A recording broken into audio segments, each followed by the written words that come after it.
pense que ce que j'essaie de faire aujourd'hui comme vidéo, c'est une réflexion sur la place du partage de la Terre elle-même. Pas nécessairement de ses ressources, là. Ça, c'est un autre débat, là. Le partage international entre les nations au niveau de l'économie, c'est une autre façon de voir le réglage de beaucoup de problèmes internationaux. Mais ce dont je veux parler aujourd'hui, c'est plus spécifiquement au niveau de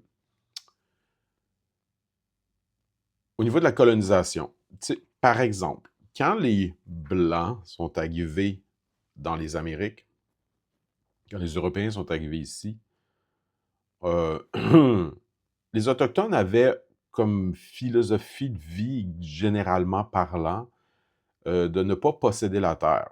Ils n'étaient pas si nombreux que ça, premièrement, par rapport au sol lui-même, mais c'était aussi pas leur façon de voir le monde. Pour le dire simple, ils voient qu'eux-mêmes sont des enfants de la terre et non pas que la terre est quelque chose à mater, à dominer, à maîtriser. Et donc, quand il y a eu des affaires comme plus récentes qui disent que oh, les Européens sont sur des terres non cédées, c'est comme un peu mal comprendre le contexte dans lequel ça s'est effectué, dans le sens où il n'y avait pas de terre à céder parce que les terres leur appartenaient pas. C'était pas de même qu'ils le voyaient. Évidemment, c'est problématique parce que eux autres, les Européens, avaient une vision très différente où, au contraire, une terre leur appartenait. Et donc, fallait qu'ils prennent possession de la terre pour pouvoir dire, ben, tu sais, si je développe, mettons, de l'agriculture ici, je veux m'assurer que quand je vais le passer à mes fils dans mon héritage, ça va rester à nous et que vous n'allez pas tout à coup le réclamer à nouveau. Et donc, on peut dire que les Autochtones ont signé des ententes qu'ils ne comprenaient pas, surtout avec, par exemple, les Français, en ce qui concerne le Québec, mais qui n'étaient pas particulièrement problématiques parce que les Français non plus n'étaient pas très nombreux et leur but, c'était surtout de faire une espèce de troc économique dans l'affaire. Donc, il n'y avait pas tant de problématiques. Quand les Anglais sont arrivés puis qui ont colonisé autant les Français que les Premières Nations et qui ont mis les Premières Nations sur des réserves, là, ça a commencé à devenir beaucoup plus problématique parce que là, c'était de dire tout ça, ça m'appartient, sauf ce petit bout-là où là, je vais te mettre dessus, puis ça t'appartient à toi. Puis bon, évidemment, les Autochtones n'avaient pas tellement le choix. Ils se sont fait forcer dans les pensionnats, ils se sont fait forcer dans les réserves. Il y avait des massacres, etc. Et donc, la relation qui initialement était une relation donnant-donnant avec les Français, coureurs des bois, surtout, qui s'intégraient au peuple puis qui avaient du métissage, a complètement viré de bord quand les Anglais sont arrivés.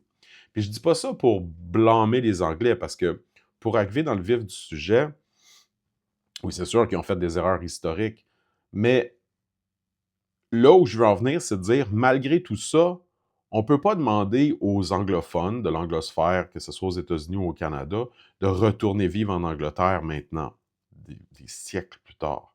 Ça ne fait pas de sens.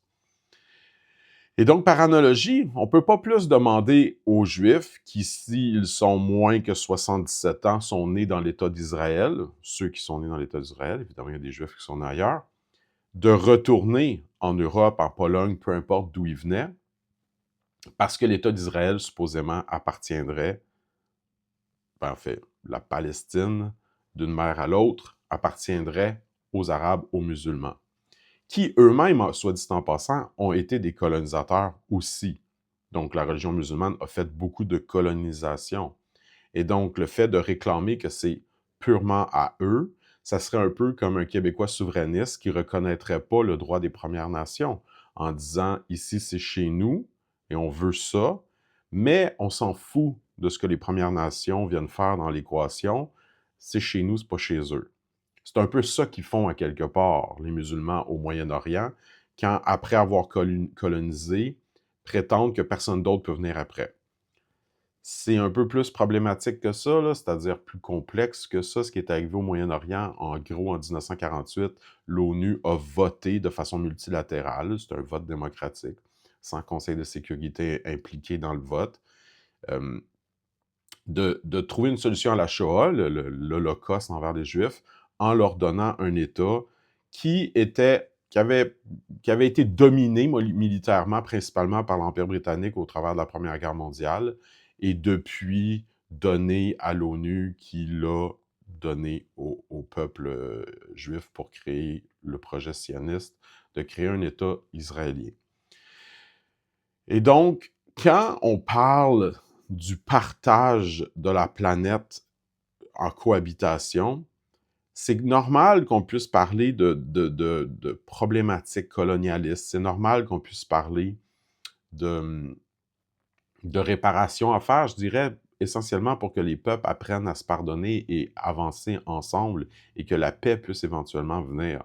Mais si le but de ce discours-là, c'est essentiellement de dire de façon très raciste aux Blancs de retourner en Europe quand ils sont dans les Amériques, ou au peuple juif de retourner d'où ils viennent, ou à n'importe qui de retourner d'où il vient quand il est né là, mais tu sais, ça, c'est pas une forme de décolonisation, c'est une forme de vengeance, c'est une forme de haine, et c'est pas du tout une solution pour la paix.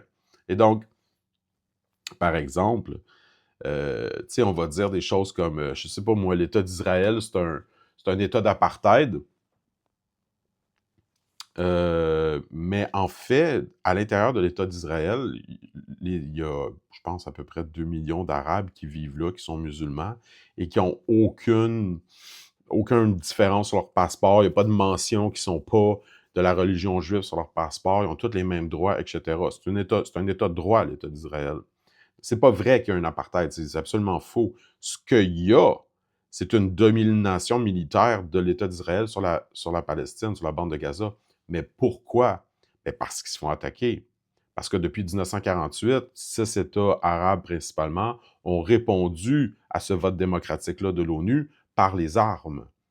Et donc, c'est un peu comme de dire que, je ne sais pas moi, les États-Unis ont créé un système d'apartheid, puis de colonisation, puis de domination militaire quand ils ont envahi la France pour la libérer du nazisme. Tu sais, si tu te fais attaquer, moi je trouve que c'est une analogie tellement prenante, elle est peut-être un peu complexe à comprendre pour quelqu'un qui ne comprend pas bien la Deuxième Guerre mondiale, mais quand tu regardes comment que le nazisme s'est étendu de façon justement coloniale, a pris contrôle de la France, de ci, de ça, et que là, après, des forces alliées, notamment au début par l'Angleterre surtout, mais après avec les États-Unis, sont venus libérer la France. Quand tu regardes le processus, là, c'est sûr que les États-Unis, à un moment donné, se sont mis par-dessus la France, et même par-dessus l'Allemagne, évidemment, pour ensuite, finalement, la libérer. Et c'est ce qu'Israël fait constamment.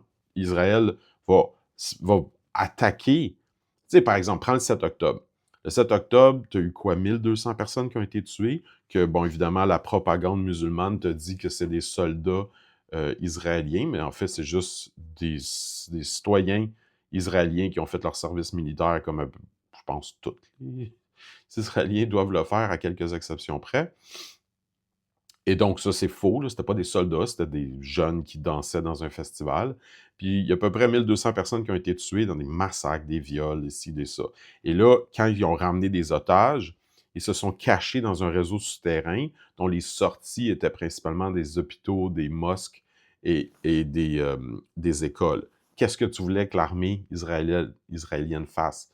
Il fallait qu'elle démantèle ce réseau-là, qu'elle attaque des endroits très précis qui, oui, effectivement, peuvent être des hôpitaux, parce qu'ils ont fait exprès de le mettre en dessous d'un hôpital de façon à ce que ça les empêche de faire une attaque sur cet endroit-là.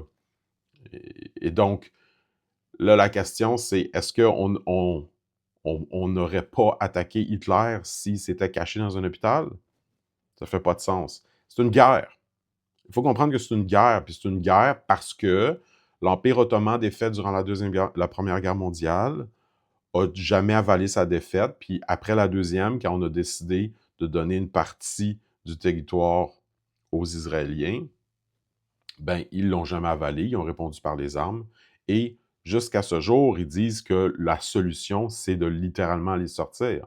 Comme si les Autochtones en Amérique du Nord disaient que la solution, c'était d'évacuer tous les Blancs, qui est un terme raciste en passant, en blanc, soyons clairs. Là. Donc, tous les Blancs doivent retourner en Europe. Ça ne marchera pas. Ça ne marchera pas plus au niveau israélien. Et donc là, il faut retourner à des notions un peu plus fondamentales de dire la terre appartient à personne. Le colonialisme s'est fait à gauche, à droite dans l'histoire.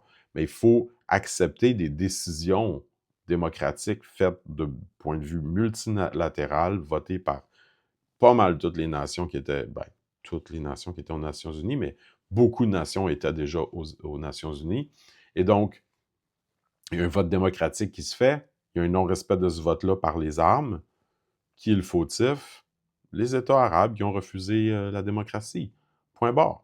Tu as le droit de ne pas être d'accord que c'était peut-être la bonne solution. Tu as le droit de dire « moi, j'aurais pas voté pour ça ».